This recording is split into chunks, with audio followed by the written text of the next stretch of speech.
really is about the partnerships, right? Breaking it down. I'm in the real estate field, but it goes for any business, right? You'll have different facets of your business.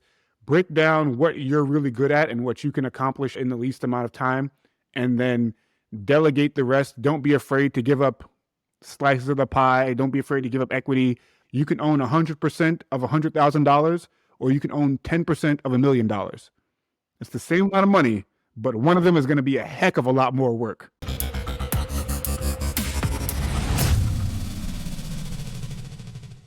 Hey, everybody. Welcome to Own the Exit. We're really excited about another show for you guys today. I'm your co-host, Aaron. Hey, and I'm your co-host, Caleb. And I honestly am thrilled by the guest that we have today. Hollis and I, it's actually William Hollis, goes by Hollis, right? Yep.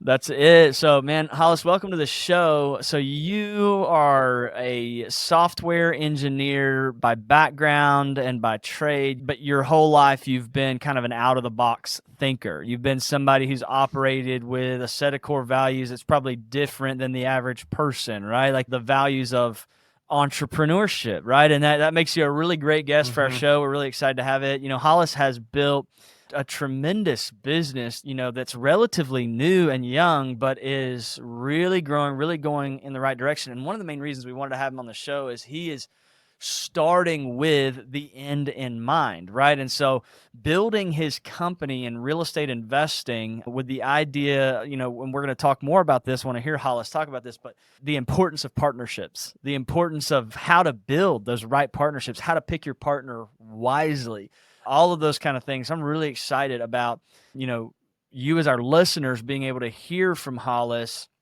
you know, the process of how to pick partners, why partners are important in terms of building with the end in mind, and then how to make those partnerships the most effective in accomplishing what you want to accomplish. So Hollis, thank you, man, for joining us on The Exit. Man, thank you guys for having me. I'm really excited to be here and dive into all those topics you guys talked about. I love business, love partnerships, and love real estate. So happy to get into it. That's awesome. So, hey, just give us a quick, a couple of minutes on your background. Well, you know, you grew up in Queens. Is that right? Yep. I'm actually from Hollis, Queens. So Hollis from Hollis. That's awesome. That's awesome. 2 blocks off of Hollis Avenue. There was Hollis Cleaners, Hollis Deli, Hollis Grocery Store. And there's Hollis Real Estate. And then there's Hollis Real Estate. Yeah. When we were chatting earlier, you said something about your landlord coming and collecting the rent monthly, and something inside of you like spark, and you're like, I want to collect that rent. And get into business and entrepreneurship. And tell us a little bit of your journey, you know, from your, you know, childhood and kind of growing up, and then getting into, you know, your career and your business. Yeah. So, I mean, really, it does start way back there. You know, Hollis, Queens, we had a house we rented from our landlord's name was Mr. Carter. Mr. Carter owned a bunch of houses in the neighborhood. This is like, you know, back in the 90s. He's coming around collecting the rent. By the end of the day, I see his wallet, and it literally can't even fold. There's so many $100 bills stuffed in his wallet. So, you know, 7-year-old me is like, man, I don't know what Mr. Carter's done, but obviously his financial situation is different than mine, right? And so it kind of really just stuck with me, like, how do I get there? And I always saw real estate as the path to do that, not necessarily from a business standpoint at that point. I just thought it was a matter of going out and buying a bunch of houses. Unfortunately, I had a really limiting belief, like a limited mindset growing up in that environment where most of my friends didn't own houses. Their parents didn't own houses unless, you know, it was inherited. That was the only way to own property. And so even well into my 20s, I didn't think I could ever buy a house, even though I had the money to buy a house. I had a decent job. You know, my girlfriend at the time and she also had a very good job. We could have certainly bought a house, but just in my mind, it was something that I didn't believe was available to me. I'd even started several businesses since then. I owned, you know, small businesses in web design. I've always been attracted to technology and kind of, you know, getting my hands on the nuts and bolts of things. And it wasn't until a buddy of mine invited me to a real estate little meetup near my house where I was living in Connecticut at the time. He takes me to this meetup, and they're talking all about wholesaling real estate, which is more business than real estate in reality. It's really like a little marketing business of going out and marketing to motivated sellers and, you know, getting those properties under contract, flipping those contracts. So it was like a business. And so, but that really intrigued me because, again, it was a really outside the box way of going about getting into the real estate world. And it kind of helped me to overcome that limiting belief I had that it was just something that I couldn't afford, right? So we did that for a while. He and I started that business, but then talking about having the end in mind, my end goal was always to be Mr. Carter, just kind of coming around collecting $100 bills once a month. Like I didn't want, I didn't want to have to work the phones like I was doing with wholesaling, right? So I started trying to figure out, man, how do I actually acquire some of these properties? Well, the fact of the matter is, in the 15 years since I'd left Hollis, Queens, real estate has only gotten more expensive. So I had to figure out, how to partner with people to actually take down these deals. And then when you start bringing partners on the deals and you're looking at single family houses, there's not a lot of meat on the bone there. Duplexes, quads, there's a little bit of meat, but not really, worth the effort. But then you start to get into some of the more, larger multifamily deals or different types of deals like portfolios and funds and things like that. Partnerships start to make a lot more sense. And so that's what led me to start 24 Capital Group with some bumps and bruises along the way, for sure. But that's what led me to start the firm, and it kind of brought me to where I am now. That's awesome. Wow, that is so cool. What do you look for, I guess, in a partner? You said that, as you get into these bigger deals, you bring partners on. I'd love to hear how you find partners, how you vet them, how you determine what each person is going to do, and what does that look like for you on some of these larger deals? There's been some bumps and bruises with that as well. Yeah. Initially, it was just like, who wants to partner? Who out there wants to help? And it was more so maybe coming from a place of taking rather than giving. And what I learned over time was the more you can bring to a relationship, the better quality partners you'll find and the more help that you'll get from others. So the first thing really is, it starts with understanding my value add. Like, what can I bring to the table? What are my unique abilities? One of which is talking. Like, if you can't tell already, I love to talk, right? So that's a huge way of how I meet partners in the first place, is going out and networking, meeting people. And then the secret is kind of in the follow-up after that, right? After you meet someone at a networking event, you get this fat stack of business cards that ends up on the floor under your desk usually, right? But actually following up with people, and I kind of developed a little system for that, my business card follow-up system. When someone hands you a business card, if you really want to talk to them, I just put a small tear in that one. And then at the end of the night, I throw the ones that aren't torn away. That way I can remember who I actually really thought I had some synergy with and who I really wanted to follow up with. Because the fact of the matter is, like, 50 business cards, I'm not going to call 50 people. Like, I'm not going to have 50 lunches with random people. So, and then from the partner, it really comes down to, more than anything, for me, it comes down to that alignment of core values, right? Because if we both have the same values, even if, we're in different asset classes or you're in a totally different field of business than I am, maybe we can't partner right now, right? But who knows what opportunities will come down the road, or if there's something small I can help you with. Like, I've helped businesses implement specific systems because I'm a tech guy, right? So help them implement specific systems and CRMs and things like that. And while those aren't, like massive real estate partnerships, big deals, but they're just small ways to partner with people because we have an understanding between one another. We share the same values. And so we're able to communicate in a very positive way with one another, even if it's not about doing a deal right now. For our listeners, if you ever meet Hollis at a networking event, you want to make sure he tears your business card. That's what I'm hearing you say. Yeah, just give it to him torn already. Don't think that. Just someone hand did that. it. Just Someone he'll did call that. you back. Exactly. So, man, the secret's out. So your system's broke, man. You're gonna have to come up with a different one, I think. These are ones I don't tear. There you go. So exactly. Oh, that's so cool, man.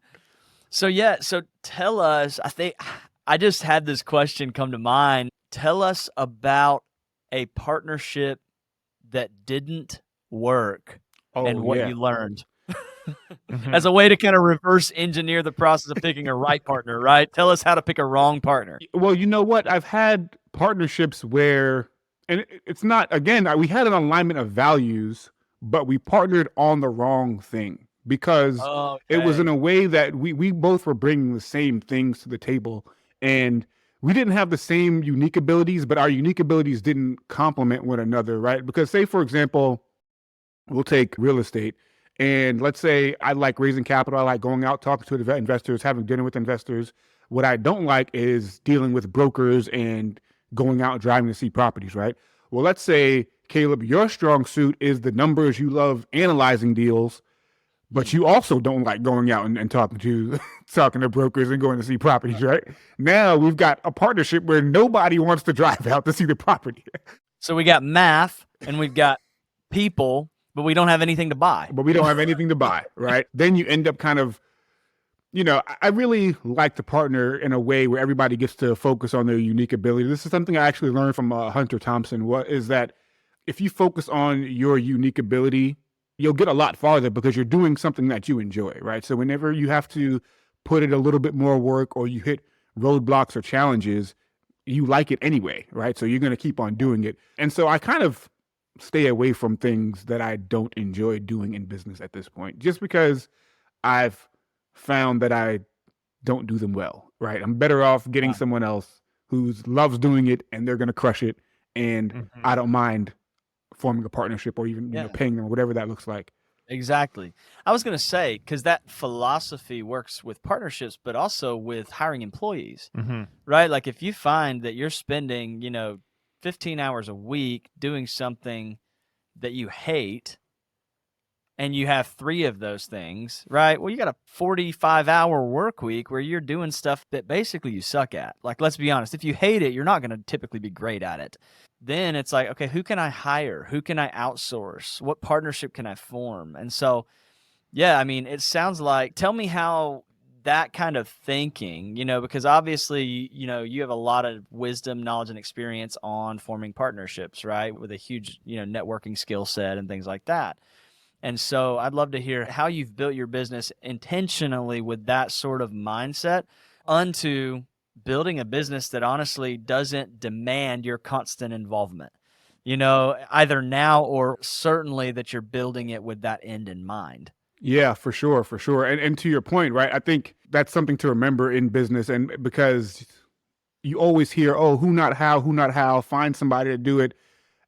The fact of the matter is, in the beginning, you probably won't be able to hire anybody, right? Like, depending on what your initial capital investment or like what your runway looks like, you probably can't hire anybody. And some stuff is too small of a task to get a partner for, right? So sometimes in the beginning, like I'm in that phase myself, I'm still doing things I don't necessarily like to do or that are not, my unique ability. But that's how it is in the beginning with some businesses. But talking about building with the end in mind, for example, I know I don't want to get up and drive around and go look at properties. It's not something that I'm super interested in doing. Where I'm at in my life right now, I don't have a ton of time to dedicate to something like that. So when I do deals, I try to do all the tasks where I can sit here in my armchair and get them done. Right? So all the tasks in my business, and with that means that I don't do acquisitions, right? It's not that I'm not good at it or even that I dislike it so much as I know it's not going to be the best use of my time and give me that best return on time. I can affect a lot more change and move the needle a lot more sitting right here, right? So all of my deals I do, it's someone else's deal. They went out and found the property. They went out and, negotiated with the broker or negotiated with the agent or whatever the case may be. And then here's my secret and how I've kind of thought about it outside the box is, well, I'll put it to you this way. If 2 people walk into a room full of brokers, real estate brokers, and one person says, hey, I want a deal. The other person says, hey, I have money. Who gets the deal? The person who said, I have money every time. He's going to get a better deal than the other guy. That's for sure. So my objective with my business is to say, hey, I'm the guy with money. Now you can bring me the best deals that you have, and that's building it with the end in mind because I want it to be as passive as possible. And things I'm doing here from this chair a lot of them have been automated, right? So after the initial workload on a deal, there's not too much else to go into it. So I'm able to make it a really passive income thing for not only my investors, but also for myself. Yeah. Wow. You said something about mindset. I just wanted to go back to that because it resonated with me of being successful in the sense of having a good job, even starting businesses, but having this limiting belief that you can't buy a house, which I just think how like all of us have those limiting beliefs in varying areas and we don't even know we have them, and it's just like ingrained in us. And maybe it's well, I don't think I could buy a house, or then it's, well, I don't think I could buy a rental house. And then it's, I don't think I could buy an apartment building, and then it's, I don't think I could buy a 200 unit one. I could only buy a 50 unit one, or I could only, there's all these barriers that we just set in our minds that aren't even real. And talk about that a little bit more, how you overcame that shift in your mind from, I can't even buy a house, to now, raising millions of dollars to buy, big apartment buildings and these other assets that you're doing now. Yeah, I mean, that's a tough one. I think it's really multi-layered, right? Because you have what's called imposter syndrome, right? When you start doing something and it's like, oh, I've never done this before. Do I even believe I can actually do it? And then on top of that, all these things, to your point, that we're kind of molded by our childhood on, all right? Like growing up as a kid in Queens, it was just like, dude, I don't know anybody who owns houses. Like, how do people even, Mr. Carter owns a house, but he has 20. Like, I don't know anybody who's like just getting started or how to even do it. No one's teaching those things. So for me, it really became a matter of education, obviously, like I call it YouTube University, but really just like self-education, right? Teaching ourselves things through reading books, podcasts, whatever you want to call it. I mean, I spent countless hours of my life in the Bigger Pockets rabbit hole because it's a phenomenal resource of just learning untraditional ways to accomplish things, right? Because when I first did my first ever wholesale deal, I still didn't think that I could buy a property, even in that moment, but I thought I could wholesale a property. So I went about it that way. And after doing enough of those deals, I had enough education to where I really understood how real estate works. And I think that's kind of the key, is like that education is how you get the confidence. I think Hormozy says confidence breeds confidence. Yeah. Right. Yeah. So, but when we learn about things, we naturally become more confident when we know the topic. Right. So education in whatever business field, just educate yourself to the point where it's like, man, I know because I've read it. You know what I mean? I've looked at the evidence. I've spoken to other professionals, and I've shared my opinions. They agreed with me. They were valuable. Then you get validated, and it helps to overcome those limiting beliefs. But I mean, it's still something I struggle with even now. Like, I don't think it ever goes away, right? Every time you break through a glass ceiling, there's another one there that you have to kind of push through. Man, I'm hearing you say all these things. It's like in 3 different ways you've highlighted kind of what I would call the domino effect, right? I watched this. I mean, everybody knows if you've ever been on YouTube, you've heard of Mr. Beast, right? Like it's the #1 YouTube channel in the world. He makes like $100 million a year or something on YouTube. It's ridiculous, right? There's this one video where he created the world's tallest domino, and he started it with just a normal sized domino. And then every domino after that was just slightly bigger, up until like this domino that was like the size of a 3 or 4 story building, right? And he literally videoed him knocking that one little domino over, and it knocks the bigger ones down progressively until that big one falls down and like crushes a 7-Eleven, like literally decimates a 7-Eleven. And it's like, I'm thinking like you're saying, okay, overcoming the limiting belief of buying my own home has led to now feeling like confident that I could buy a 100-unit apartment complex. And there's steps along the way. There's dominoes in between buying your house and buying the apartment complex, right? And then you said wholesaling. I don't think I can buy, this huge commercial property, but I think I can wholesale one house.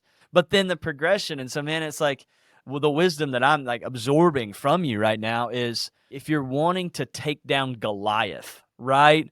Then you got to start fighting lions, tigers, and bears, right? A smaller enemy, right? You got to conquer a smaller, limited belief that then progressively carries you forward to conquering those bigger things that you see down the line. I would love to hear even more about that on you. Like, how did you knock the first domino down? And how did you know you needed to? I don't know if it was as intentional as lining it up, but essentially what it came down to was breaking the problem down. And I think this is something that all entrepreneurs realize we have to do, right? Like we all want to be successful at whatever business field we're in. And it's usually solving some problem. The more complex the problem, the better, because you get paid more for it. But you don't start with solving that complex problem. you find something really simple that you can do. So for me, the first domino was cold calling. That was like the first step, because I'm watching all the videos, I'm getting all the education, and it's always like, oh, you got to go out and talk to motivated sellers. And really it's like, okay, well, can I have a conversation? And for anybody who's ever cold called anyone, it's like terrifying at first, and it sucks, and it's really uncomfortable for you and for them, and nobody's having a good time. But like with anything, you get better at it, right? You get better at it over time. And so for me, my goal was to just make 5 calls a day, not speak to 5 people, just ring 5 numbers, and whatever happened, right? And hope they don't answer. Hey, literally, I was hoping. I kid you not, the first time someone answered the phone, I hung up. Wow. That's awesome. So it really is. I mean, and I still do that now, where it's like, okay, raising $6 million. All right, well, what's at the base level? What's like something really simple that I can do right now just to move the needle a little bit? Like you said, maybe just tip that first domino over. Is it making a phone call?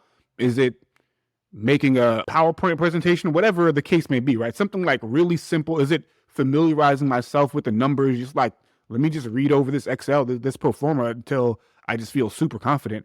But find that first small thing, and then, especially if it's something to build your business, like something I'm doing right now is cold outreach. Again, not cold calling, but talking to people on LinkedIn. And it's just like, set a hard number, a goal for yourself, 5 calls, 10 calls, whatever, 10 messages, whatever it is, and just do that bad boy every single day without fail. Just do that.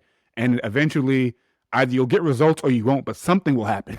Something will happen. And the more that you can automate that, the better, right? Like we actually, we do a similar cold outreach strategy on LinkedIn, but we've been able to automate it, which is really nice. That's such good knowledge and insight in terms of, picking the things that you want to do and then really being consistent. Is, to knock it down, it's really just about consistency. And those small steps, starting with those smaller steps. Mm-hmm. Yeah, no, that's really cool. Thanks for sharing that. The mindset thing is such a big part of anything, right?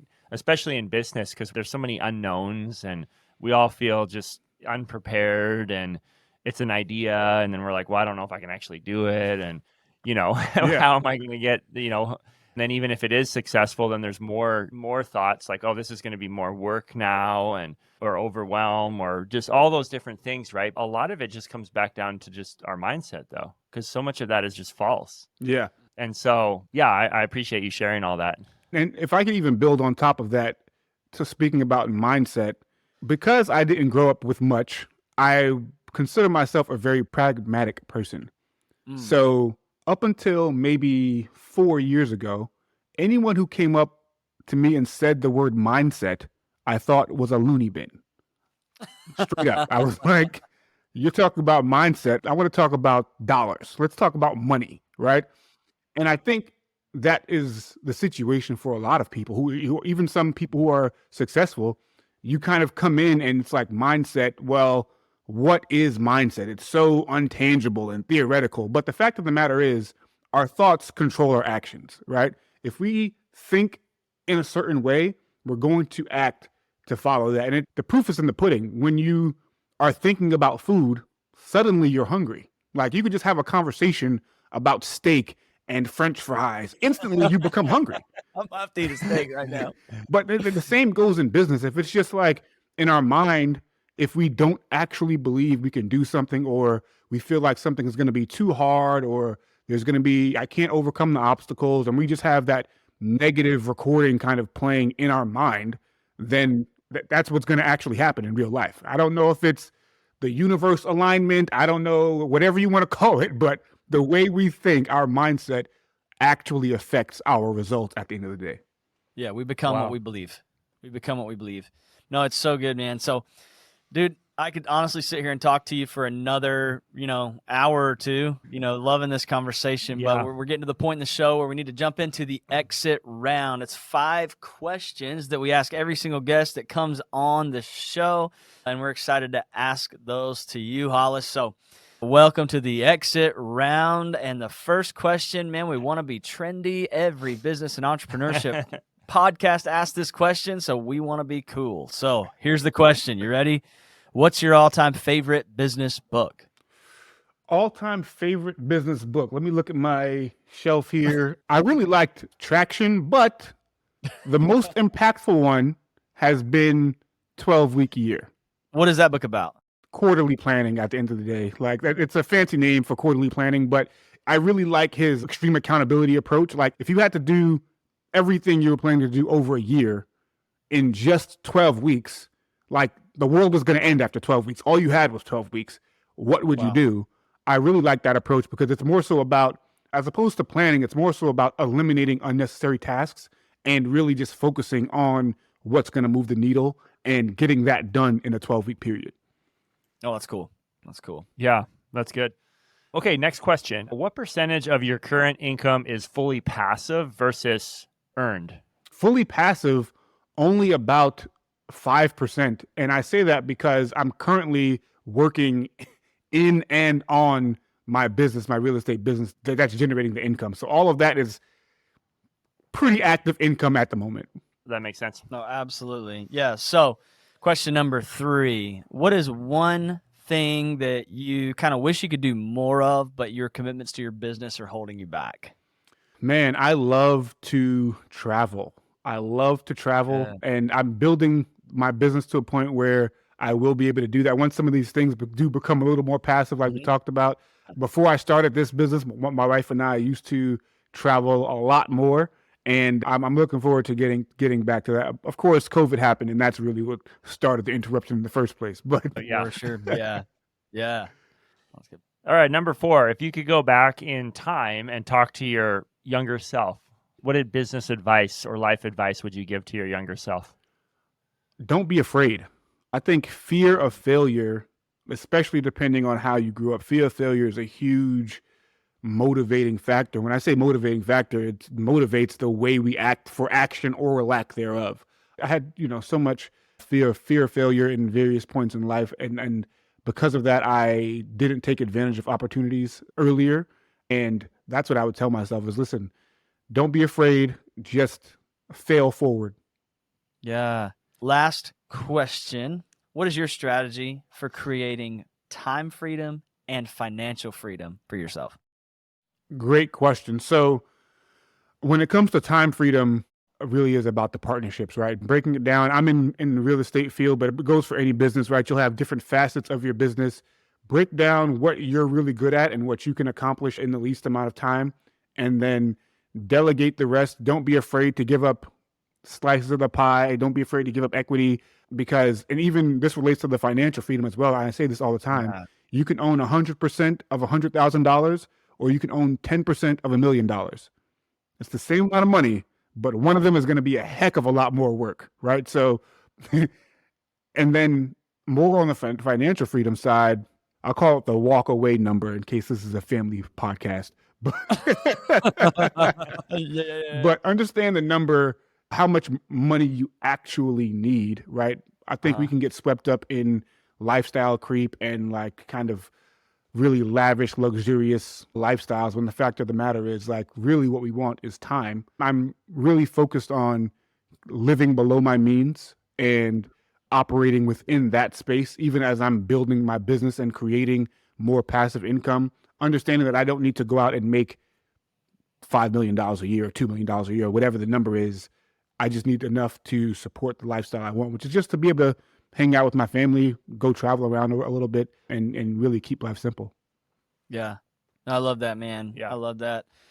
Such a good conversation. Yeah, I hate that it's coming to an end, but man, Hollis, thank you so much for jumping on the exit. I personally follow you on Instagram at REI Hollis, as in real estate investor Hollis. And so for our listeners, I think you should follow REI Hollis on Instagram. He drops some really cool just short form videos that are educational, inspirational, mindset stuff for a guy who hated mindset 4 years ago. He talks a lot about mindset now. So I think his mindset has changed over the last 4 years, which is awesome. So anyway, any final words for our listeners, Hollis, that you might have? I'll hit you guys with a quote from Grandpa Hollis, my dad's dad. He always said to reach for the stars and grab the moon. And that's something that I really do live by now, is if you set really big goals, even if you fail, you'll have accomplished so much. Yeah. No, it's so good. So good. Yeah. Yeah. All right, everyone. Thanks so much for joining us for another episode, Own the Exit.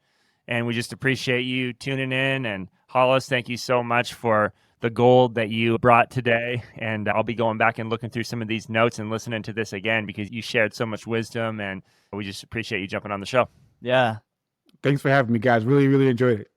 Absolutely. Thank you, Hollis. Hey, if you haven't subscribed yet on your favorite platform, go ahead and subscribe and leave us a review. Share the episode with someone else. It helps us to reach more people. And again, thank you for joining us for Own the Exit. Until next time.